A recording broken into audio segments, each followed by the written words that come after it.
Почнуваме со најавените разговори. Во петокот, јавното обвинителство објави дека е отворена истражна постапка за трагедијата во Кочани, со која се опфатени 27 осомничени лица. Кога на оваа бројка ќе се додадат и 7 темина кои се гонат во одвоена истрага, досега бројот на осомничени е 34. Што можеме да заклучиме од она што е досега јавно и официјално соопштено? Разговарам со Сузана Јошевска-Анастасовска, адвокатка. Добро дојдовте во 360 степени.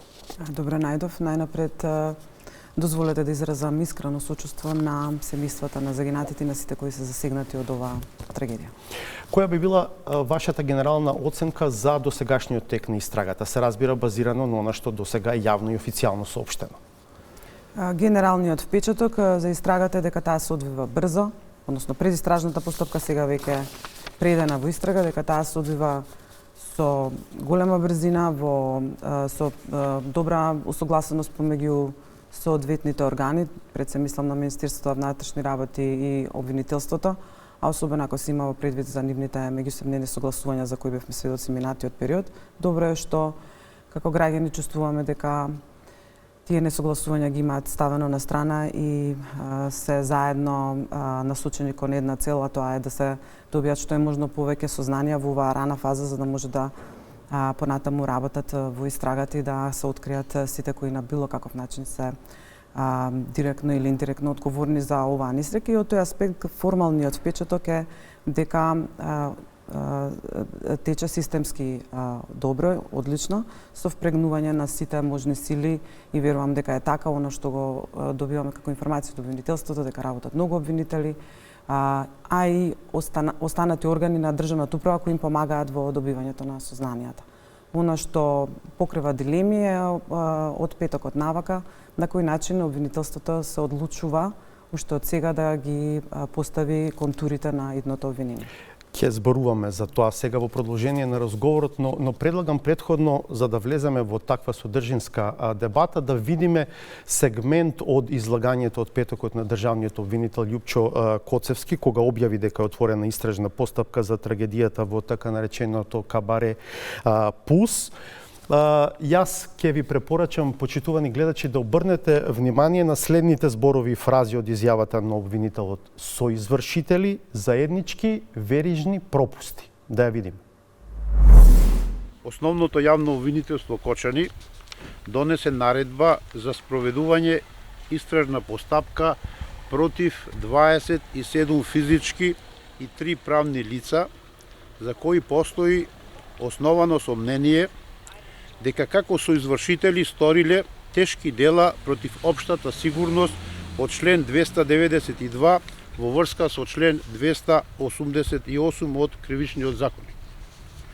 Сите осомничени во периодот од 2012 година до 16.3.2025 година заеднички, но секој од аспект на своето својство, надлежности и одговорности, воопшто не постапиле според прописите за мерки за заштита и со тоа предизвикале опасност за животот и телото на луѓето и имот од големи размери.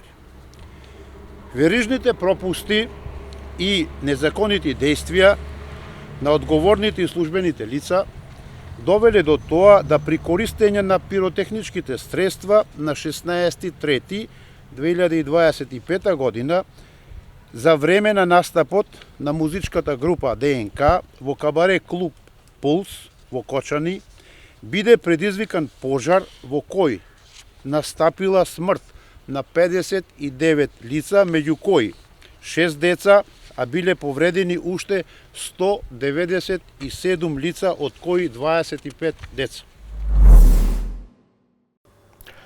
Ова беше сегмент од пресконференцијата на државниот јавен обвинител од петокот. Јошевска, што треба да разбереме од наводите на државниот обвинител, односно од теоријата на случај дека осомничените како соизвршители сториле тешки дела против општата сигурност од член 292 во врска со член 288 од Кривичниот законник и дека во периодот од 2012 година до 16.3.2025 година, денот на трагедијата, заеднички Но секој од аспект на своето својство, надлежности и одговорности воопшто не постапиле според прописите за мерките за заштита и со тоа предизвикале опасност за животот и телото на луѓето и имотот од големи размери. Со извршители, сите се гонат за едно исто дело. Што значи тоа?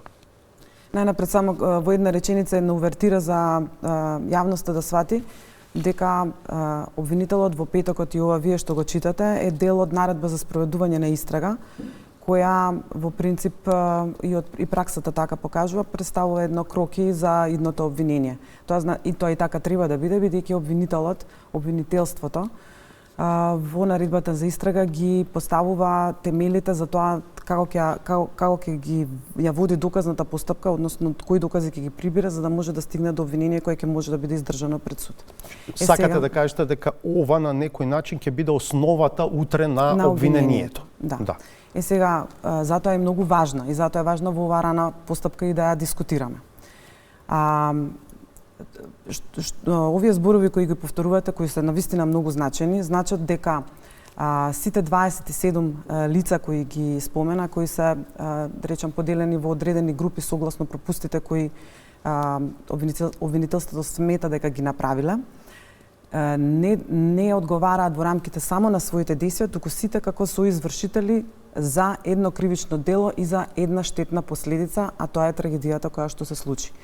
Тоа значи дека обвинителството се одлучува да прави еден голем предмет, барем во оваа рана фаза од постапката така изгледа, во кој ќе има многу обвинети, што самото по себе покренува многу дилеми, бидејќи и во Македонија и општо историјата покажува дека мега предметите со многу обвинети имаат проблеми во понатамошниот тек од постапката, особено кога ќе влезат во суд, особено од аспект на права на одбраната, особено од аспект на разноразни права кои мора да им се дадат, што ја прават постапката долга, тешка, тромава, со многу рочишта и така натаму. Значи првичната оценка дека воопшто се одлучиле сите да одговараат во едно кривично дело, значи дека се одлучиле за еден голем предмет.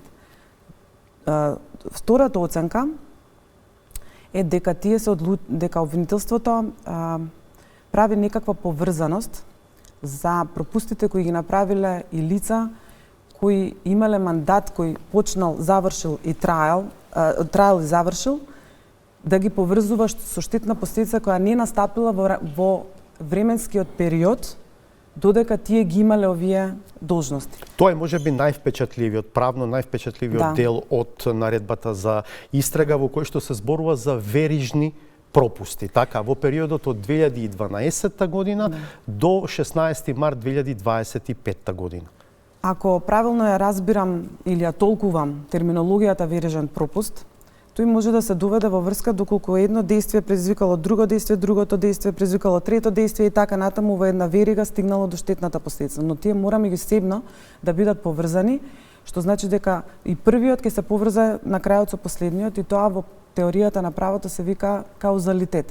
За да има кривично дело, покрај место, начин, време на извршување, кривична одговорност, умисла, небрежност, кој ги објасни обвинителот, треба да има каузалитет. Сметам дека овдека, за жал, каузалитетот е проблематичен кај одредени... Тргнавте во одговорот на претходното прашање тоа да го објаснувате. Например, сега го избираме како пример. Поранешниот градоначалник, да речеме, Радко Димитровски. Во 12-та што бил, да речеме. И до 2017 му завршил мандатот. Сега и тој директно се доведува во врска со пожарот на 16 март. Да, тоа е невозможно да речам вака со овие сознанија кои сега ги имаме од обвинителството, може би имаат други сознанија, не знам, но од ова што се пласира, а немаме повеќе детали, некој да одговара за нешто што во рамките на неговиот мандат, кога ги имал тие должности и одговорности, тие да речеме пропусти ги направил, но немало никаква штетна последица од неговите пропусти, да одговара за нешто 10 години подоцна, не може, тешко е докажливо, не може да се поврзе. При тоа предпоставувам дека не мислите дека тие не треба да одговараат за друго кривично дело. Така е, значи секој кој што на некаков начин се користи терминологијата ги замижал пред пропустите или се работи за корупција, тука се спомнуваат и подкупи и така натаму. Секој треба да одговара во рамките на своите действија. Има кривични дела за кои што тие може да одговараат, но за жал во описот на ова кривично дело предизвикување општа опасност поврзано со тешки дела против општата безбедност, бидејќи тие се двете во врска, не може да се поврзат овие пропусти со крајната штетна последица. Сега, за да дадам пример, ако јас возам автомобил од 2012 година кој не го поминувам на регистрација, односно со тоа не го поминувам на технички преглед и тоа е реално неисправен, односно немам потврда дека е исправен. Или имате фалс потврда. Или имам фалс потврда, или некој таму замижувал пред техничкиот преглед на разните пропусти што ги има во мојот автомобил. И јас го возам од 12 до 24. Но додека го возам, имам среќа, не предизвикувам штетна последица, не прегазувам, не повредувам никого. А после го преземам јас. А после го преземате вие во 24-та и на вас ви откажуваат кочинците, вие прегазувате пешак, што е директно поврзано со сите пропусти кои што јас не можам за вашата жртва да одговарам. Ниту пак тие кои што мене ме пропуштиле, бидејќи тој автомобил секоја година се регистрира, секоја година оди на технички преглед. Тие што мене ме пропуштиле може да одговараат бидејќи несовесно работеле во службата и за тоа има соодветно кривично дело. За жал, обвинителството дали во желба да одговори на овие потреби на јавноста дека овдека треба да бидат запретени високи казни, бидејќи трагедијата е навистина голема, а кај несовесното работење на служба имаме мали казни, имаме скратена постапка, имаме предлог и така натаму, не се одлучило секој во своите действија да одговара и со тоа да се испорача брза и ефикасна правда и да се даде порака дека навистина секој ќе одговара за своето, но ќе одговара во рамки, ќе биде соодветна правната квалификација, туку тој конфекцијски решил да ги стави сите во едно дело и на тој начин да обезбеди и притвори и големи казни и така натаму, но тоа не ги задоволува потребите на правда. Добро, сепак да им дадеме шанса да видиме како ќе водат истрагата на крај. На крај немаме сознание, до што ќе ги доведе таа, се разбира во истрага може да дојде и до преквалификација, така? Апсолутно. На крај обвинението да биде сосема поинаку поставено. Апсолутно треба да им дозволиме и да поработат и да кажам дека внимателно ги следев изборовите на обвинителот, тој се користи со терминологија во оваа фаза, во овој момент, сега ќе биде вака, така да. Сега во врска со примерот со автомобилот, јас тие дилеми ги проверував, да речем, и со други правници. Тие велат дека кога се зборува за верижни пропусти, да, тоа е едниот можен пристап, но на пример, да претпоставиме брана, која што почнала да напукнува пред 15 години. Одговорните за браната секоја година во извештаите тоа не го прибележувале, но таа се повеќе таа пукнатина растала и во еден момент пукнала, предизвикала голема штета, имало последица. Да речеме, тука веројатно врската многу полесно може да се направи и со тој што бил пред 15 години одговорен и со тој што денес бил одговорен, така? Апсолутно. Значи тука имаме сега прашањето е само дали овој случај е поблиску до примерот со браната или до примерот со автомобилот што вие го спомнувате? А за жал ние вака теоретизираме без да имаме доволно сознание, но што е право и обвинителот не на подпрашање на новинар не одговори соодветно рече, а кажава у суштина ништо не кажа. Не сакаше, да. Па се надеваме дека ќе ги расчистат овие дилеми или во текот на истрагата ќе обрнат повеќе внимание, бидејќи поентата е секој да одговара, не е поентата да се заземе одмазнички став. Да. Сега, деталниот увид во наредбата за поведување на истражната постапка открива уште нешто друго. Тоа е дека, иако се зборува за верижни пропусти, од веригата на осомничени се исклучени актуелни директори, да речеме, на Државниот пазарен инспекторат, на Дирекцијата за заштита и спасување. Има прекинување на таа верига дури кај одговорноста и кај полициските службеници, да речем, на ниво на СВР Штип и на полициска станица од општа надлежност Кочани. Сакам да го видиме тој дел во однос конкретно на Државниот пазарен инспекторат, па ќе ви го поставам и конкретното прашање. Поранешен директор на Државниот пазарен инспекторат и 3 службени лица инспектори, иако биле должни да вршат инспекцијски надзор, не ги извршувале своите службени должности и во период од 9.1.2020 година до 16.3.2025 година во ниту еден наврат не извршиле контрола над работењето на правното лице за да утврдат дали има важечка лиценца, дали ги исполнува пријавените минимално технички услови наведено во барањето за лиценца за вршење на угостителска дејност кабаре и другите пропишани услови согласно закон, со тоа што овозможиле кабарето Пулс незаконито да продолжи со вршење на угостителска дејност. Јошевска, значи, на двајцата поранешни директори на Државниот пазарен инспекторат им се става на товар тоа што не направиле инспекцијски надзор во така нареченото кабаре во периодот од 9 јануари 2020 до 16 март 2025. Сега, независно што нема објаснување зошто тој период почнува токму од 9 јануари 2020 година, нема објаснување ниту зошто со истрагата не е опфатен актуелниот директор на Државниот пазарен инспекторат, иако обвинителството го зема предвид и периодот во кој тој директорува со таа институција.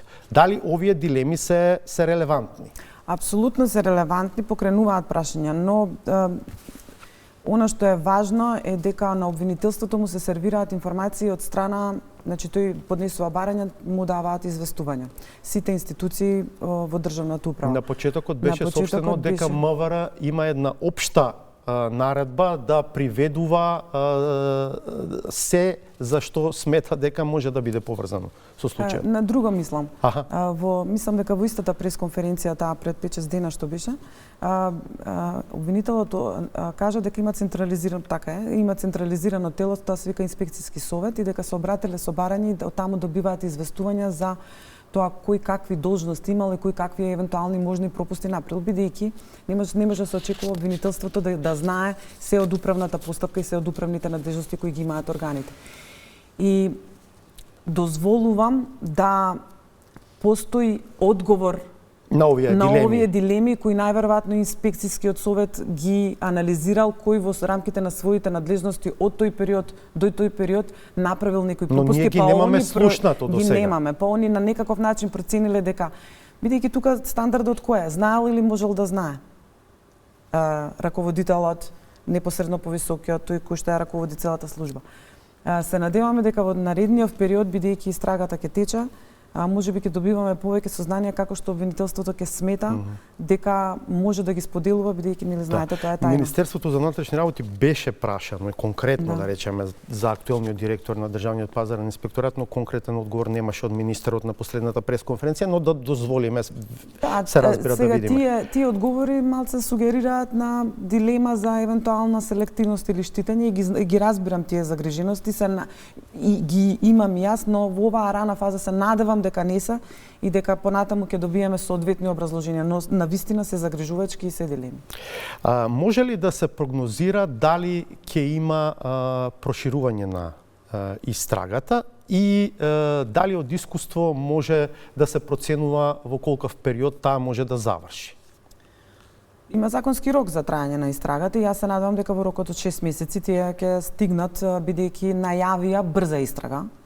До сега, према екипираноста, тоа и го испорачуваат. Голем јавен интерес има за овој предмет и мислам дека дури и пред 6 месеци дека ќе завршат со истрагата, иако има обемни докази. А за тоа дали може да се проширува кон други лица, апропо и ова сега што го зборуваме, можно е. Не е исклучено. Зависно од тоа какви сознанија ќе добиваат, секако законски е дозволено и да исклучат лица и да вклучат лица, независно што биле претходно во наредбата вклучени. Ви благодарам што во оваа рана фаза од постапката решивте сепак да споделите дел од вашите согледувања, се разбира во функција на тоа истрагата да се одвива на начин на кој што сите сакаат и на крај сите одговорни да ја понесат одговорноста и да бидат казнати. Благодарам.